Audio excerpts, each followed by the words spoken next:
there are 1,000 different ways this team can come out against the Steelers because on not only the style they play, but the camp competitions. And then it's also like maybe they like Tony Adams like the previous staff did. I just don't value him that way because I kind of look at it and go, well, he's a cover safety. Okay. Well, I kind of like Malachi Moore's instincts a little better in that role.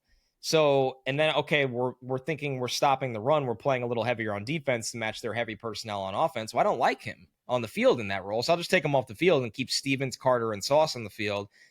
At the end of the day, and this is going to open up an Azaria Thomas combo down the road, but for now, if Sauce, Stevens, and Carter are three of your best four DBs, then you actually need to give them safety looks throughout the summer.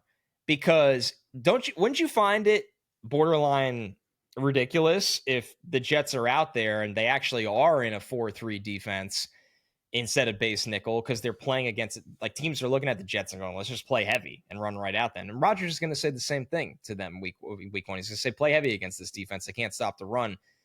I'd rather have those three guys on the field in some capacity than just forcing a safety out on the field. So it's going to be on this staff and camp to really test these guys in areas they're not comfortable with. That's going to be Sauce traveling. Carter played safety in college as well as nickel, so as well as corner. So he's fine. He's so mentally sharp, he can actually handle it. But Stevens is a weird one because we almost like him better at safety at times where I'm curious. The narrative continues. Maybe this allows them to be interchangeable and unpredictable. So I have high expectations for Glenn and Wilkes, what he puts on these guys' plates and how they challenge teams and how they stay unpredictable, even with some limitations at certain personnel spots. I will say our guy Zach's been shouting out Rashad Weaver up front. Has been having a good lot spring. Of Rashad Weaver talk. Maybe he takes some of those Clemens reps. Hopefully Leonard Taylor's in the mix on third down.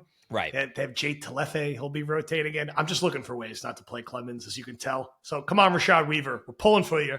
And then I really hope in most situations, Sauce is on DK Metcalf. Let Calvin Austin beat you. And we know Freiermuth's going to get his targets, and hopefully, as you just said, the Jets have a plan for that. But don't lose this game because you have Brandon Stevens, getting beat in the jump ball by DK Metcalf. And Rodgers, with how he plays, he wants to throw the ball to DK Metcalf 1,000 times on this game. Back shoulder, 9 route, over and over and over.